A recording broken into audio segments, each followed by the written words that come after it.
These are the great wing shooting destinations of the world, steeped in tradition, offering the pinnacle of shotgun sport. Tour the planet with us.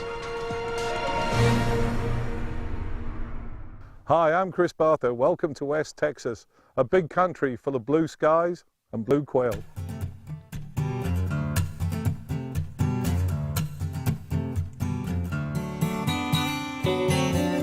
Texas takes pride in being just a bit uncivilized.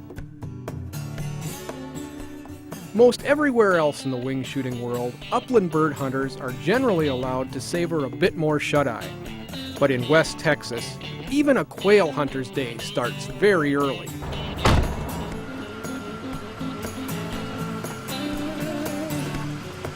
You'll find Big Spring on I-20, about an hour east of Midland. This is where West Texas begins.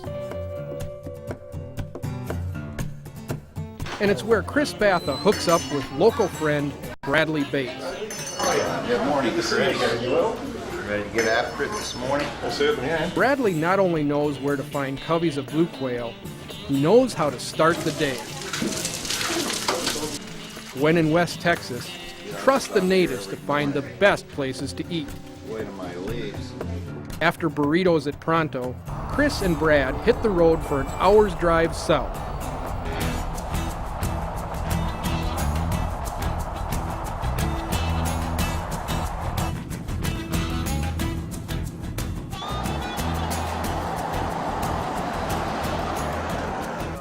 There they hook up with Carlos Gibson. Carlos is a partner of Bradley's and a great dog handler. Then it's on to the Holt Ranch, a real, working West Texas cattle ranch that just happens to hold coveys of blues and bobs. Lots of them. West Texas, Bradley Bates, basically. Carlos, they're good friends and partners in the oil business, and they have some of the finest wild quail shooting in the world, well, in North America. So West Texas is famous for it, and you get an invitation like this, you don't turn it down. We're in Reagan County, Texas, pretty far south and west, basically in the middle of nowhere.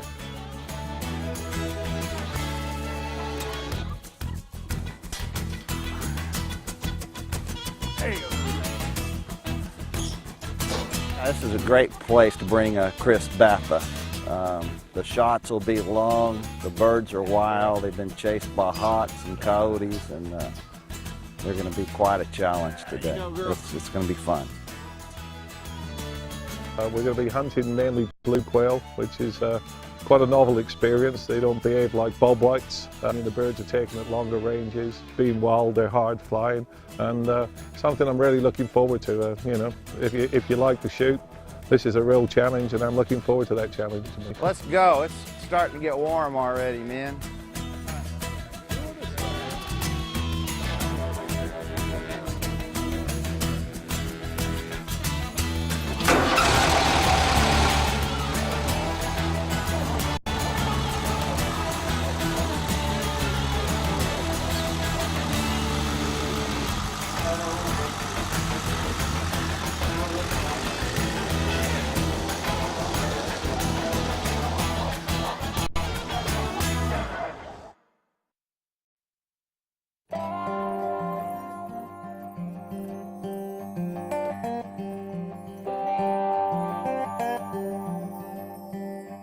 If you've never visited West Texas, the vastness is hard to describe.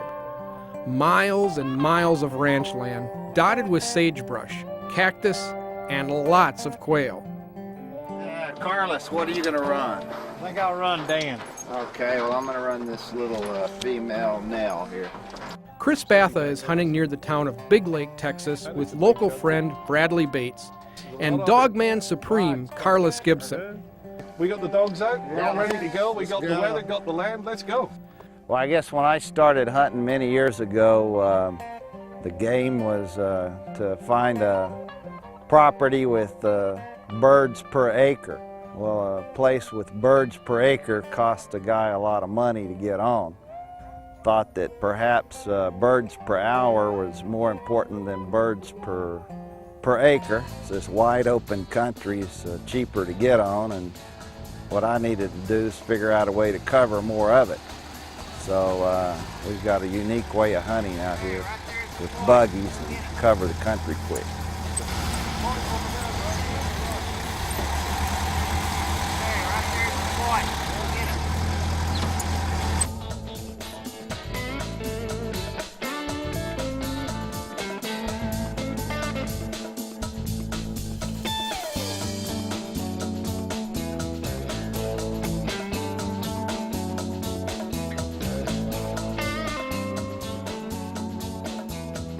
There we go, right in front.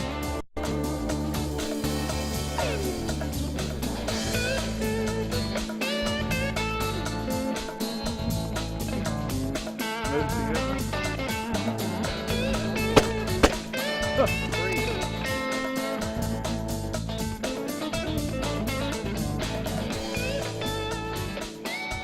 If only we could have got 5 yards closer, you know, they just got up that little bit out of range.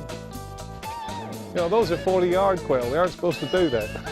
They take you by surprise. 1 second you think, oh, there's nothing here because you've had 2 false alarms, and 5 birds will get up from under your feet. Another time you'll get up, and a covey of 50 will get up just 10 yards out of range, like 50, 60 yards, which is just at the limit of a shotgun. That's real poke and hope shotgun shooting. These blues are, you're on your toes, it's instinctive, it's hard hunting, and they're a hard, fast-flying bird that tests anybody.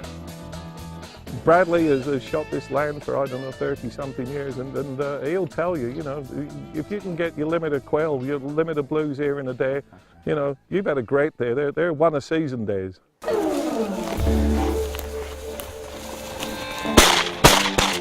Oh, shot, second barrel, yes! Good one. Good shot, Chris. That was a long way. There's a little bit of choke in the gun, and you need it here. You need a little bigger shot, fairly heavy load, and tight choke, which would be an anomaly. If you were in Georgia, you'd be shooting small gauges, light loads, and open chokes. But great shot, really enjoyed it. Early in the season, their skin's a lot thinner, and they're easier to knock down. After hardening off in the winter, their skin is thicker, their feathers are thicker, and it takes a pretty good load to put them down. The other thing, Bradley, is the fact that they're flying away from you, so they get the pellets through into the vulnerable area, the lungs, hearts, liver, and the head. Yeah. You know, you got to punch your way through all that sort of like backbone, just like a pigeon in a pigeon ring. You got to, you know, it's a driver. Exactly. And that you know, socks them shut up. Yeah. I'm surprised at how fast, how far, and how tough these birds are. They're Texans. That's a beautiful looking bird. That he is. Look at the cape on it. You'd think fly fishermen would be interested in that kind of feather. Yeah, beautiful. It's a long way from a trout stream around this place. The 5 subspecies of quails have different names in different states. What we're looking at here is the Texas blue quail, but he's also known as a scaled quail as you move further north. The top knot, very familiar, like a valley quail or a marin quail, and a little bit bigger than the bobwhite. And I tell you, that little bit of weight must be bigger muscles because they fly like hell. They will not hold to the dogs. As the dog goes on point, the areas are so vast, these are long-ranging dogs. You get up to them, the coveys ran on. And then as you get to the dogs and walk past them, the dogs will move on again and locate the covey again. So we're covering, walking, pretty good distances, length of a football field every time. And it's quite nice to see the ballet, the choreography between the dogs and the hunters as you move forward. Bird! Dead in here. Atta boy. Lovely to see. You're the dog. Come here, Dan. Bird! And another good shot. Yeehaw! Did you get the bird off him or did he drop it? I have it here. Come here, Neil. Here. That's a girl. Here. Oh, yeah. Pretty bird. Things are picking up out here finally. After an hour of chasing these guys. We're finally catching up with a few. So. You notice, Bradley, that you know, we're waiting on one retrieve and then another single gets up. You know, they don't behave like bobwhites, do they? Not at all, not at all. The coveys, the blue quail, you'll find the coveys are much larger. The bobwhite covey we got up, we got a covey shot. Rarely will you get a blue quail covey shot. You'll find a covey of blues that are 50 birds plus or minus. You scatter them out, and then that's where your shooting will begin. The sun's now, we're around noontime, the sun's at its zenith. I mean, it's getting pretty hot. So we're going to take, I think, you know, it's 1:45. We're going to take some lunch now, and when we come back out this afternoon, it'll be a little cooler, and we're going to bring out a couple of dogs that you wouldn't associate normally with long-ranging Texas blue quail. I think you'll be surprised and you'll enjoy it.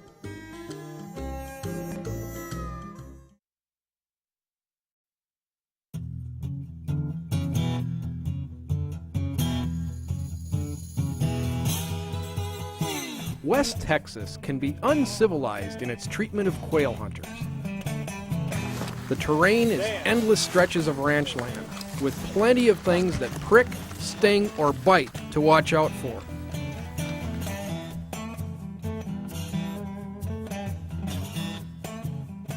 It can be even more uncivilized for a dog. Solid points are the end result of miles spent running through and over cactus, sagebrush, and down mesquite.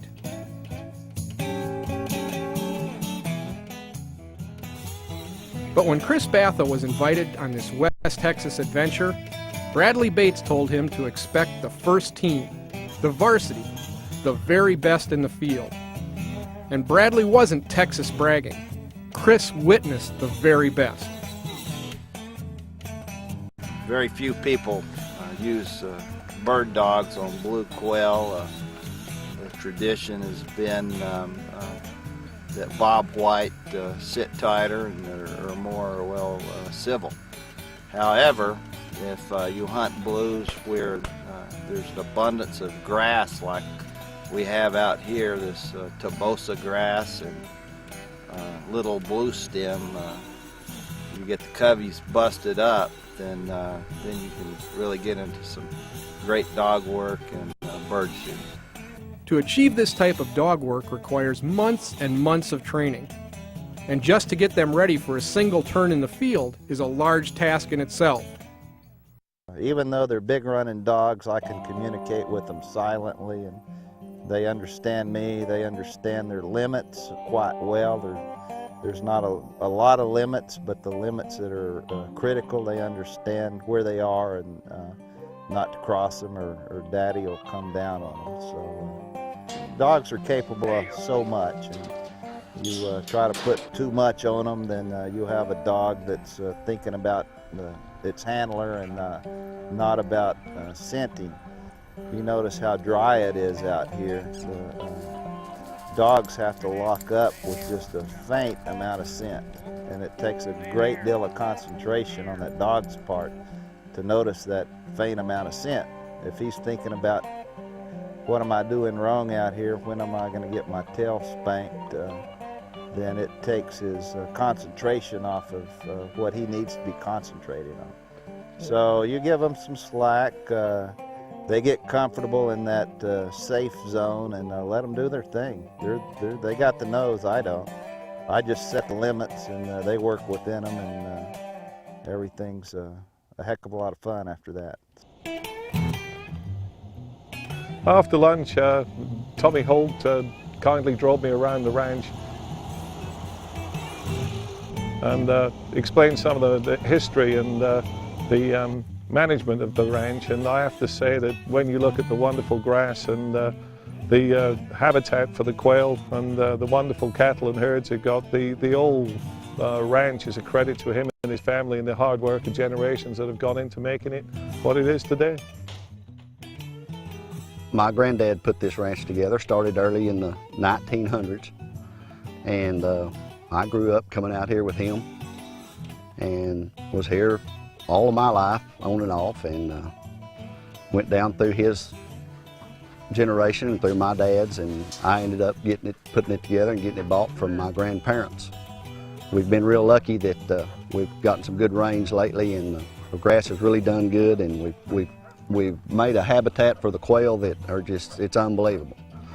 We leave senderos, enough brush that the deer and the quail, the game like them, and they feel comfortable there. They don't want to leave, but we also improve our grassland and our grazing to where it benefits both ways. Well, you know, considering the drought you've suffered for several years, this is an impressive grass. You know, you must be proud of the efforts you put in. We are. We've had 2 good years back to back, the last 2, and we've really grown most of this grass in the last 2 years. After all of the efforts of removing the mesquite and preparing the ground and doing the seeding. It's just something to work with. You can, you be good to it, it'll be good to you. Get out away from the hustle and bustle of the city and just be in the country.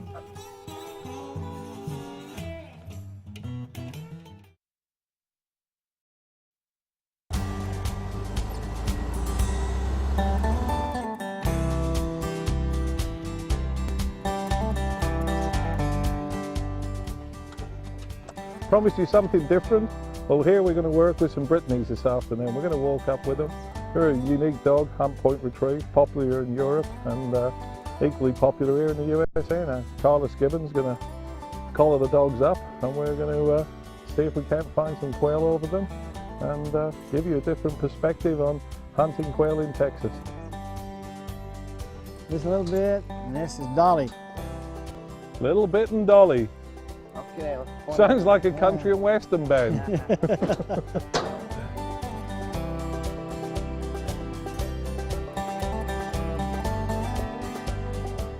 They do well. These are young dogs. These dogs are not even 2 years old. They do well when they're a little bit slower than the pointer. They're not as slow as a setter.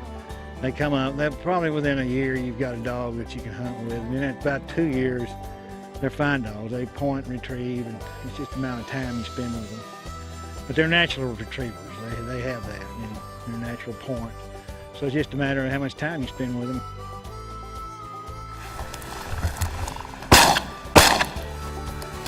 Got one. Good shot. Can you retrieve that one for me, Carlos? We'll see. All right, atta girl, atta girl. Come bring it back, bring it back. Come here, Dolly. Dolly, here. Dolly, here. Dolly, here. Here, here. All right, good girl, good girl. Way to go. All right, good girl. I'm used to hunting over spaniels. They're cockers, Springer Spaniels in England. The Brittany's are more in Europe, France and Belgium. They're very, very popular. They're actually a Hunt Point Retrieve, whereas the Spaniels I'm used to are flushing dogs, and you've got to be ready. And I have to say, with these blue quail and those small dogs, they were the brisk wind today. They were getting wind of them, but by the time we could get up to them, the birds had moved quite a while. And it actually reminded me, if the terrain isn't the same, of hunting in Scotland. You know, you had to be ready and take your shots as you could find them. Chris, here's your bird. Thank you, Carlos. How'd you like that? These little dogs, they dart around, cover the country. Well, I've got to say, that's unique, isn't it? Yeah. You know, over a Brittany Spaniel in Texas, that's a pretty rare event. I would have thought of blue quail. Well, I think after this, the Bradley would probably put a couple in his kennel. Yeah. They might make the 18. That may be his Christmas present. Yeah. Let's go see if we can find some more. All right, let's find some more. Come here a bit. Oh, another one hip. Oh, she dropped that one. Hey, good shot. Hey, thank you, Bradley. Nice shot on that second barrel. These guys don't come easy, do they? No, they don't. I think we doubled on that one, otherwise he'd be clean gone as well. Chris, here's your bird. Hey, thank you. Thank you, Great Carlos. shot. Good work. Great shot. Yeah, we're getting into them now. Should we look for some more? There's a bunch of them out here. There's another one to pick over on the left. Let's get. These dogs are young. They have not been in the field very long. Probably 3 times. Now both of them been in field trials. There's a lot of difference because out here we have thorns and trees and birds jumping up. It's a lot different than a field trial. There's a bird. Hey, y'all got him. Good girl, Dottie. You finally pointed a bird. Well, that's the time that you spend throwing dummies to them and then bringing it to you. Then you know it's all worth it when they bring it to you and give you the bird. That's a success story. You know, that's what you're after, and that's a passion you want, to shoot the bird, to point the bird, shoot the bird, and have it retrieved to hand. Any bird hunter loves that.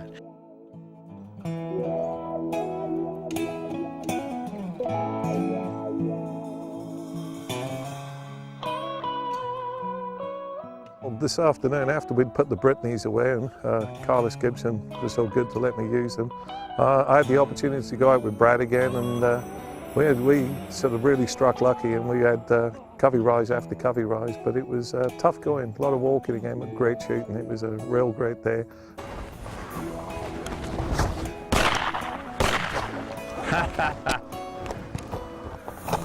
Birds in here, and here.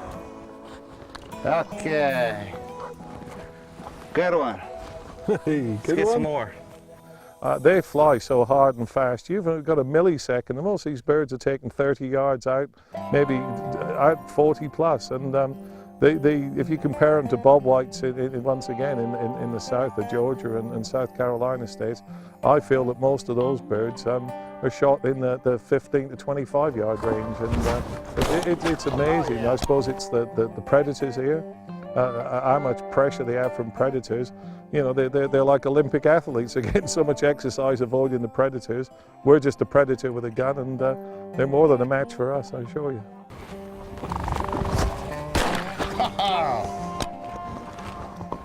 You put it on them, Chris. Here. It was a real great day, and the sunset, the golden glow, and that sort of dropping sunset of a Texas skyline, once again magnificent. Just a fantastic day of shooting, and I wish you could have been here to enjoy it with me.